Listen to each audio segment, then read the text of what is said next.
नमस्ते from expert education and visa services Pokhara.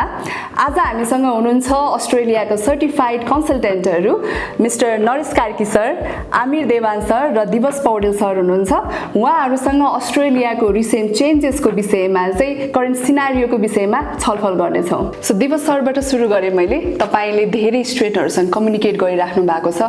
हामीलाई पनि सोशल मिडियामा एउटै मात्रै प्रश्न आउने गरेछ, त्यो के हो भन्दाखेरि अहिलेको भिजा सिनारियो चाहिँ कस्तो छ भनेर। सो तपाईले चाहिँ योलाई कसरी इभ्यालुएट गर्नु भएको छ? Thank you so much Susta miss. जुन खालको अहिलेको रिसेन्ट सिनारियो छ र जुन खालको 2025 मा विद्यार्थी भाइ बहिनीको एक्सपेक्टेसन थियो त्योभन्दा अलिकति 2026 मा भिजा रेट हेरिरहँदाखेरि अलिकति फरक भएको चाहिँ पाइन्छ। जनवरी र फेब्रुअरीलाई तपाईले फर्केर हेर्नुहुन्छ भने अलिकति र्यान्डम रिफ्युजल्सहरू पनि धेरै थियो भने विद्यार्थी भाइ बहिनीहरूको 100 डेज भन्दा माथि भिजा डिसिजन आउनको लागि पनि टाइम लागिरहेको थियो र अलिकति डिसिजन्सहरू पनि त्यति साह्रो पोजिटिभ थिएन।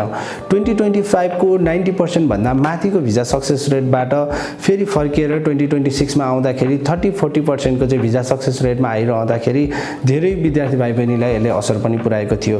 तर मार्च 15 पछि चाहिँ मैले हेरिरहँदाखेरि अलिकति भिजाको सिनारियो चाहिँ चेन्ज भएको चाहिँ मैले पाइरहेको छु।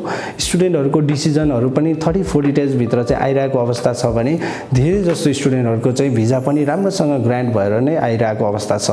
र अस्ट्रेलियाको चाहिँ विशेष गरी पहिलेदेखिको स्ट्राटेजी अथवा चाहिँ उहाँहरूको के छ भने अघिल्ला इन्टेकहरूमा चाहिँ कुनै इन्टेकमा चाहिँ अलिकति टाइट भइरहेको अवस्था छ भने नयाँ स्ट्राटेजी इम्प्लिमेन्टेसन गरेर चाहिँ अपकमिङ इन्टेक्सहरूको लागि चाहिँ अलिकति फ्लेक्सिबिलिटी देखाइरहेको चाहिँ मैले पाइरहेको छु। अस्ट्रेलियाले जुन खालको मिनिस्ट्रियल डिरेक्सन 115 इम्प्लिमेन्ट गर्यो र स्टुडेन्टको कोटा सिस्टम इम्प्लिमेन्ट गरिसकेपछि नेपाल, इन्डिया, चाइना यस्तो खालको देशहरूबाट एकदमै ठुलो नम्बरमा चाहिँ विद्यार्थी लिएर जाने गर्छ र अस्ट्रेलियाले फेब्रुअरी इन्टेकमा चाहिँ खासै त्यति साह्रो धेरै अस्ट्रेलियामा स्टुडेन्ट्स लिएर गएको चाहिँ देखिँदैन।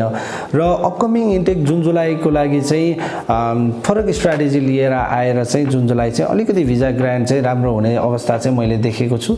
र यदि तपाईँहरूले आफ्नो डकुमेन्ट राम्रोसँग प्रिपेयर गर्नुभएको छ र मजाले कन्सिस्टेन्टली आफूलाई चाहिँ जेन्युन देखाउन सक्नुभयो भने चाहिँ मलाई जहाँसम्म लाग्छ जुन जुलाई इन्टेक चाहिँ एकदमै प्रपर हुनेवाला छ। त्यही भएको कारणले गर्दाखेरि भिजा सिनारियो अलिकति टाइट भएको हो, भिजा डिसिजन नै पोजिटिभ आएको छैन भन्ने कुराहरू छैन र भिजा सिनारियो चेन्ज पनि भइरहेको छ। र सम्पूर्ण विद्यार्थी भाइ बहिनीहरूलाई चाहिँ नातिकन आफ्नो डकुमेन्टलाई कन्सिस्टेन्सली अगाडि बढाएर चाहिँ आफ्नो डकुमेन्टेसन सुरु गर्नुहोस् र जुन जुलाई इन्टेकको लागि चाहिँ प्रोसिड गर्नु हुन अनुरोध गर्दछु। Thank you. म नरेश सरलाई सोध्न चाहन्छु, नेपाल अहिले एसेसमेन्ट लेभल 2 बाट लेभल 3 मा आइसके पछाडि चाहिँ अहिले हामीले मार्केटमा हेर्दाखेरि सिनारियो बुझ्दाखेरि चाहिँ ग्रान्ट रेट अलिकति घटेको जस्तो देखिन्छ र त्यसमा चाहिँ अब तपाईले डाइरेक्टली युनिभर्सिटी कलेजहरुसँग इन्टरेक्ट गरिराख्दाखेरि उहाँहरूको चाहिँ रेस्पोन्स कस्तो छ, कतिको फ्लेक्सिबल हुनुहुन्छ, के इन्ट्री रिक्वायरमेन्टहरुमा, जेस रिक्वायरमेन्टहरुमा अरु अन्य चेन्जेसहरु चाहिँ के छ, यसको विषयमा अलिकति भनिदिनुस् न। हजुर, थ्यांक यू सुजाता मिस। पक्कै पनि अब अहिलेको करेन्ट भिजा को जुन सिनारियो छ जो अलिकति डाउन छ लास्ट इयरको कम्पेरिजनमा, specially Nepal level assessment level 2 मा गएपछि चाहिँ जसरी चाहिँ भिजा रेटहरु अलिकति डाउन हुन थालेछ त्यसरी नै युनिभर्सिटीहरुले चाहिँ एज युजुअल आफ्नो रिक्वायरमेन्टहरुमा अलिकति कडाई गरेको देखिन्छ। स्पेशली चाहिँ एकाडेमिक रिक्वायरमेन्टहरु पनि बढाएको देखिन्छ, इंग्लिश रिक्वायरमेन्ट पनि अलिकति स्लाइटली बढेको देखिन्छ भने फाइनान्शियल रिक्वायरमेन्टहरुमा अझै कडाई गरेको देखिन्छ। जस्तै चाहिँ इन्कमको बैंकिङ स्टेटमेन्टहरुको ड्युरेसन अलिकति लामो माग्न थालेको छ भने ट्याक्स क्लियरेन्सको डकुमेन्टहरु पनि 2 वर्षको जस्तो माग्न थालेको छ, जो कि पहिला 1 वर्षकोले पनि एक्सेप्ट गरेको देखिन्थ्यो।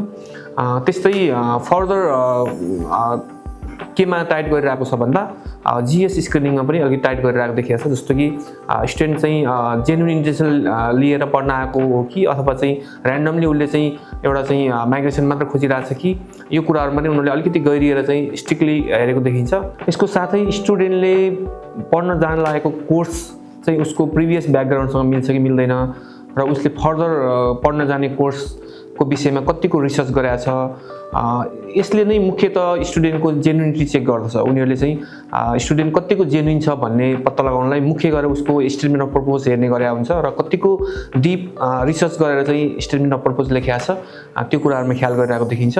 समग्रमा भन्नुपर्दा चाहिँ ओभरअल रिक्वायरमेन्टमा नै अलिकति कडाई गरेको देखिन्छ र यसको लागि हाम्रो तयारी पनि उत्तिकै कडाई हुनुपर्ने देखिन्छ। त्यतिकै कडाइका साथ चाहिँ आफ्नो प्रिपरेसनलाई अगाडि बढाउनु पर्ने देखिन्छ। हजुर सुजाता मिस, ओभरअलमा यही नै हो हामीले देखिरहेको चाहिँ चेन्जेसहरू जो पछिल्लो समय चाहिँ भिजा रेजिस्ट्रेसनसँगै अस्ट्रेलियन युनिभर्सिटीहरूले चाहिँ ल्याएको अलिकति रिक्वायरमेन्टको चेन्जेस भनेको। हस्, थ्याङ्क यू। अहिले एससी दिँदै गर्नुभएको विद्यार्थीहरू +2 ब्याचलर्स मास्टर्स उहाँहरूको रनिङ हुनसक्छ अथवा रिसेन्टली कम्प्लिट गरेको हुन सक्नुहुन्छ। उहाँहरूको पछि फ्युचरमा चाहिँ अस्ट्रेलियाको लागि चाहिँ मैले एप्लाई गर्छु अथवा म डकुमेन्टेसन्सहरू अब सबै रेडी नै छ, अब एप्लाई गर्छु भन्ने खालको विद्यार्थीहरूलाई चाहिँ तपाईँले के पूर्व तयारीहरू गर्नुपर्छ अथवा के कस्तो छ, के सजेसन तपाईँले दिन चाहनुहुन्छ? Thank you Sujata miss. र अहिले जति पनि विद्यार्थी भाइ बहिनी अस्ट्रेलिया जानको लागि इच्छुक हुनुहुन्छ र अस्ट्रेलिया जाने प्लानिङ बनाइराख्नु भएको छ, उहाँहरूको लागि चाहिँ म के सजेसन दिन चाहन्छु भने अहिले पनि हजुरहरू हालचालको भिजा कन्डिसन देखेर पक्कै पनि कन्फ्युजनमा हुनुहुन्छ होला। अब अहिलेको अवस्था भनेको यो कन्फ्युजनमा बसेर आफ्नो प्रोफाइल अथवा हजुरले बनाइराख्नु भएको डकुमेन्ट्सहरू होल्ड गरेर बस्ने अवस्था चाहिँ होइन। अहिलेको अवस्था भनेको हजुरले कसरी हुन्छ आफ्नो डकुमेन्ट्स कसरी स्ट्रङ बनाउने, हजुरले बनाइराख्नु भएको डकुमेन्ट्सहरूमा केही गलत छ या छैन अथवा कतिको कमजोरी छ हजुरको डकुमेन्ट्स हो, यो सबै डकुमेन्ट्सहरूलाई चाहिँ हामीले कसरी सुधार गरेर अगाडि बढ्ने, त्यो सबै कसरी म्यानेज गर्ने, यो कुरामा चाहिँ हामीले फोकस गरेर अगाडि बढ्नुपर्ने हुन्छ। त्यसैले यदि तपाईँले डकुमेन्ट्स बनाउनु भएको छ अथवा हजुरले डकुमेन्ट्स बनाउनु भएको छैन र हजुरलाई आगामी दिनहरूमा अथवा अब आउने दिनहरूमा तपाईँले डकुमेन्ट्स कसरी बनाउनु पर्छ र हजुरको भिजाको प्रोसेस कसरी सहज होस्, यो कुराहरूको लागि चाहिँ तपाईँले एक्सपर्ट एजुकेसन्स आएर हामीसँग 1-to-1 काउन्सिलिङ लिन सक्नुहुन्छ। थ्याङ्क यू सो मच तपाईँहरूको इम्पोर्टेन्ट अपडेट्सको लागि। आई थिङ्क विद्यार्थीहरूको धेरै क्वेरिजहरू यो छलफलबाट एड्रेस भएको छ होला। त्योभन्दा बढी अझै इन्फर्मेसन लिन चाहनुहुन्छ भने एकपटक expert education and visa services Pokhara visit गर्नुहोला। Thank you so much.